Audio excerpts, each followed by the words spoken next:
Hvad hvis nogen siger til dig, Thomas, du har ikke noget indhold i dit liv? Ja, så bliver jeg pissefred, ikke? Så bliver jeg sur. Ikke? Fordi det kan da godt være, at jeg ikke har det, man har efter normen, hvad der er normalt. Det er jo det, hvad flertallet bestemmer, hvad der er normalt, ikke? Har du en stor drøm? Jeg har en drøm om at leve stille og roligt liv. Og leve stille og roligt liv, faktisk.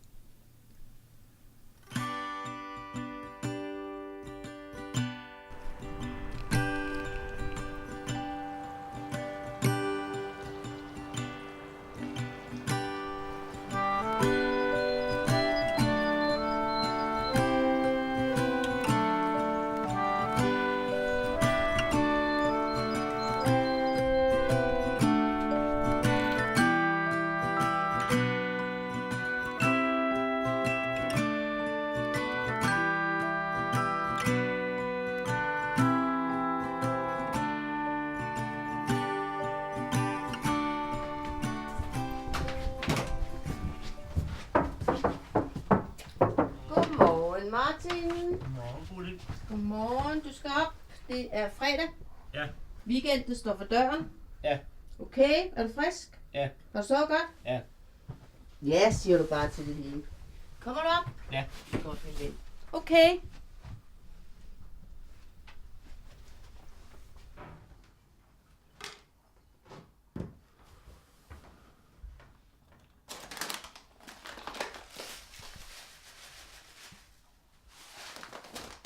Er du vågen, Martin? Kom nu op, ven, ikke også? Ud og have noget morgenmad. Nu er noget. Ja, kom så. Op med dig. Op. Op og salat. Der er piger på kajen. Jeg er en lille smule træt. Bofællesskabshuset er et bosted for 8 psykiske syge. Det vil sige 8 beboere, som har fået diagnosen skizofreni. Og det er primært fra 18 og så op efter. Husets mål, det er jo egentlig at give, kan man sige, den enkelte så stor råderum og så stor, kan man sige, selvindsigt i sin egen sygdom, så han forstår at takle sin sygdom, så han selv kan håndtere den og selv tage vare på sig selv. Det er nok det vigtigste.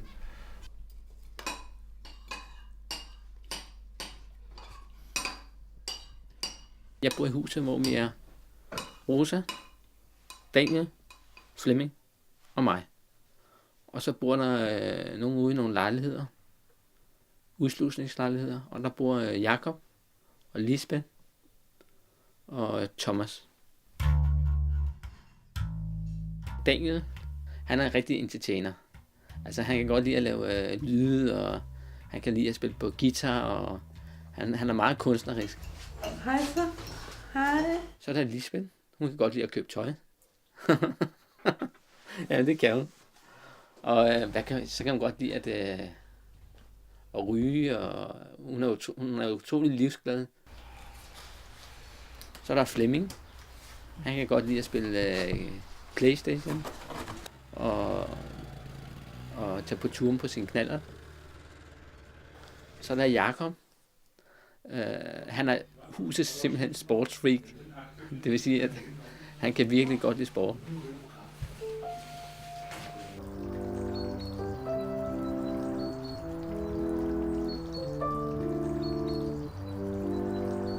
Min diagnose, det er skizofreni. Det vil sige, at jeg har tvangstanker om at blive til en bølle og alkoholiker og sådan. Og at blive til en bandit. Du må ikke muslim.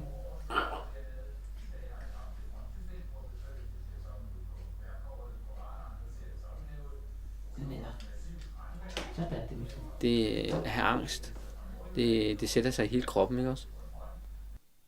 I halsen og i ryggen og over det hele, altså.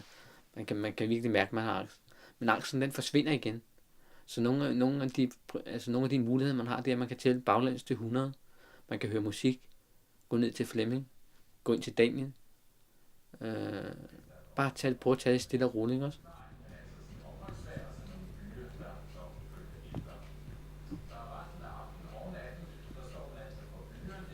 Det giver regnvejr. Ja, altså, jeg har fået flere diagnoser. Jeg har både fået grænsepsykotisk og paranoid skizofren. og maniodepressiv og en hel liste. Jeg kan ikke rigtig finde ud af, hvornår det egentlig er startet, men jeg har nok altid været sådan lidt ikke sige svag, men sådan lidt at slå ud, også dengang, som barn. Men jeg begyndte at få medicin allerede som 14-årig, hvor jeg gik til psykiater. Det var det første gang, jeg havde kontakt med systemet, nærmest sådan, at min mor mente, at nu skulle jeg altså have nogle samtaler med psykiater, og begyndte at få medicin.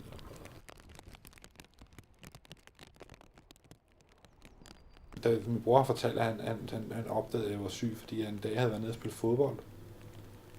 Det lyder sjovt, det her. Men så sagde jeg til ham, at Sepp Piontek havde været nede og se mig spille fodbold nede i parken, og nu skulle jeg udtages til landsholdet her, når det skulle til EM i Frankrig. Og der opdagede han, fordi at han spurgte mig flere gange, at han kunne se, at jeg mente alvorligt.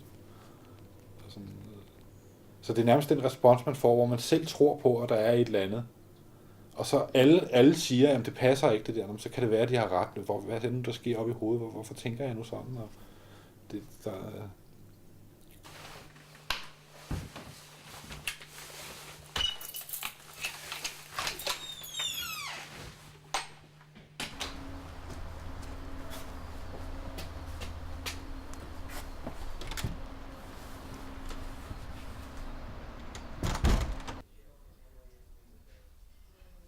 fedt at komme her. Det er helt ideelt for mig at have en egen lejlighed, og så kunne komme hernede. Lige 3 dage om ugen, ikke? Nogle gange 2 dage om ugen, i nogle perioder. Men man kan både være sig selv i lejlighed, jeg kan være hos Lisbeth kan være hos mig, og altså, det hviler nærmest i sig selv, ikke? Det er en god afveksling at komme herned, synes jeg.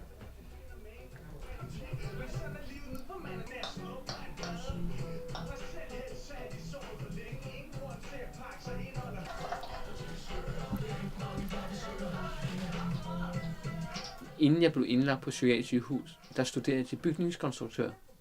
Men på grund af, at jeg fandt ud af, at man skulle bestemme at tage ansvar og fyre folk og sådan noget. Og det følte jeg ikke, jeg kunne. Så det stressede mig, og så holdt jeg op på skolen.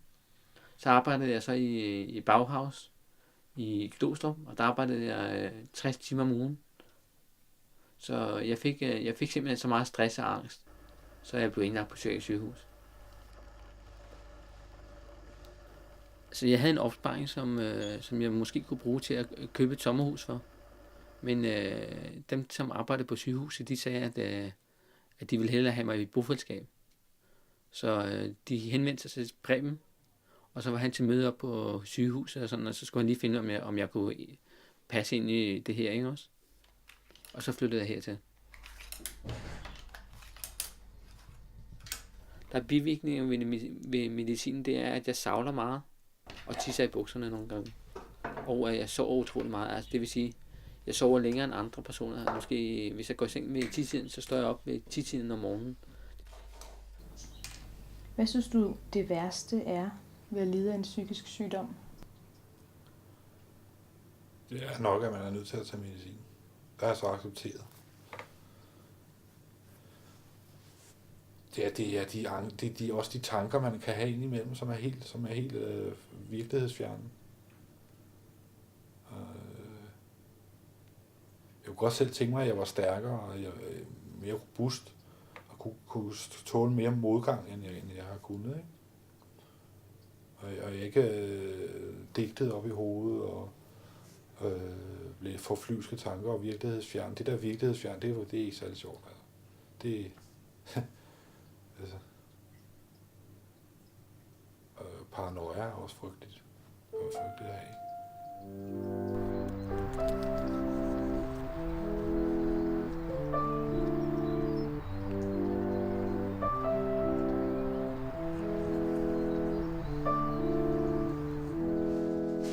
Hvor mange er vi?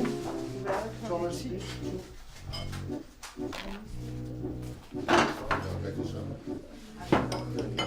Thomas, tager du lige bogen med referater? Jeg har lige en buket blomster. Altså, hvad fanden foregår der her? Det går rigtig godt, det.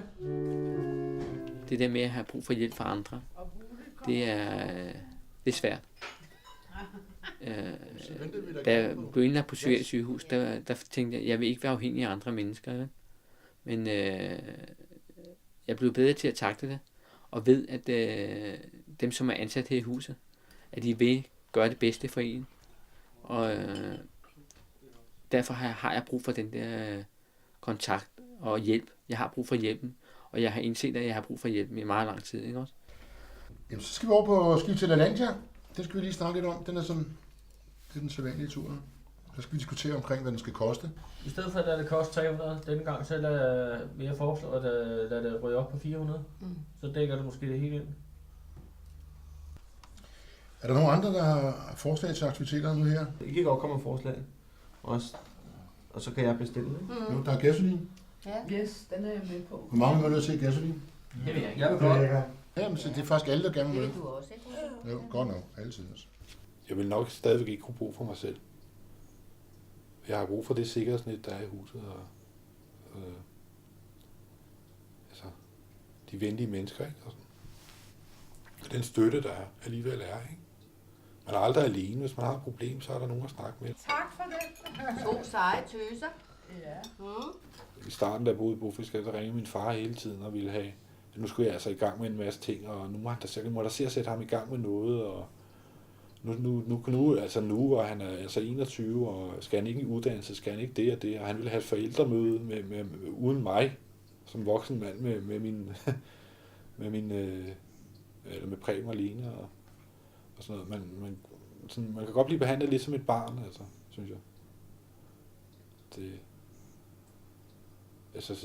Men nu med tiden, og jeg har korresponderet med breve, både med min far og min bror, og skrevet ned, og sådan, hvordan jeg egentlig har det, og sådan. Så er det ligesom accepteret, at sådan er det bare. Og jeg har også sagt, at I skal ikke blive forbavset, hvis jeg aldrig nogensinde får en uddannelse, eller ikke får ikke kolde op med medicin. Men I skal være glade for, at jeg har det godt, og jeg siger, at jeg har det godt. Det er det vigtigste.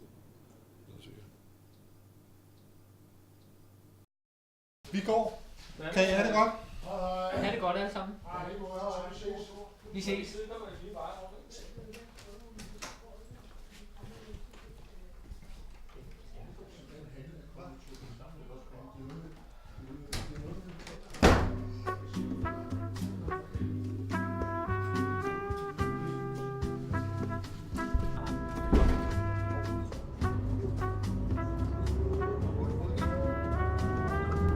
Der kan ske så meget. Især i fodbold. Ja, det er meget sjovt. Ja, det er sgu spændende. Jeg har brugt at spildt mange penge på det. Jeg tror, jeg kunne vinde. Tak.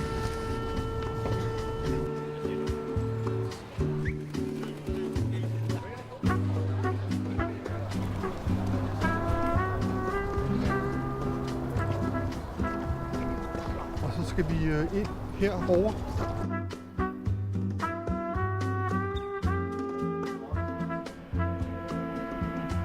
Kig over en fejring, Ole, I skal nok klare det.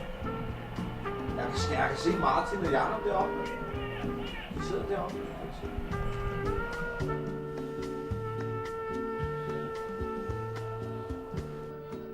Yes! Sådan! Ja!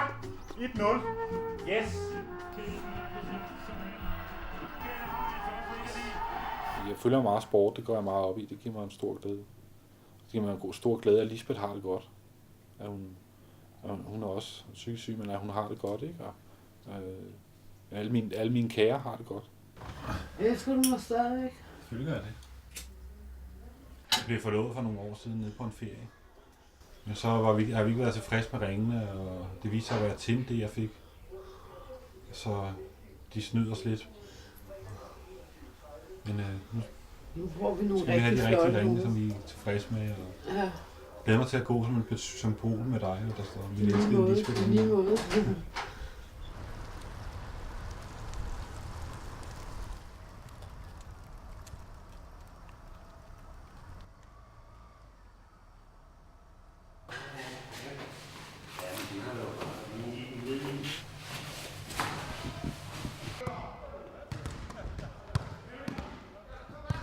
Jeg prøver at komme til at leve et liv, så jeg ikke keder mig.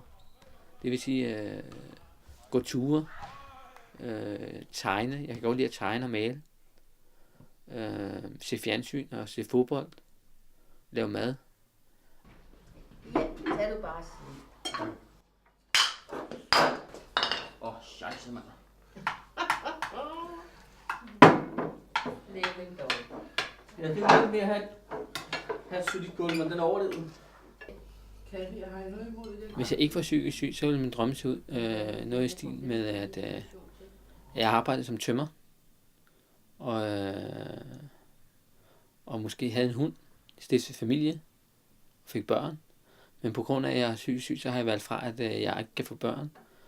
Og det der med at have hund, det er heller ikke helt sikkert. Så der er nogle ting, jeg har valgt fra ved at være psykisk syg, så det bliver man nødt til.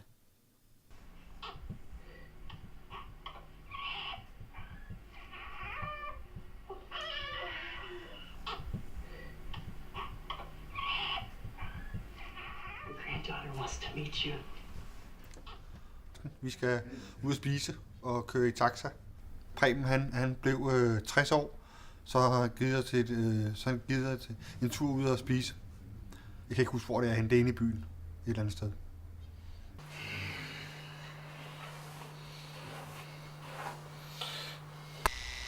Kun den ene side, du var barberet, ikke? Nej, begge sider, tak. Nå. Ej, det er kun derfor. Thomas barberer mig. Det plejer Thomas at stå for. Jeg er gået væk fra at gøre det selv. Jeg står og nusser Jakob en gang imellem. Det er så dejligt at blive nusset i nakken. Vil I godt komme, damerne? Ja. Det var det.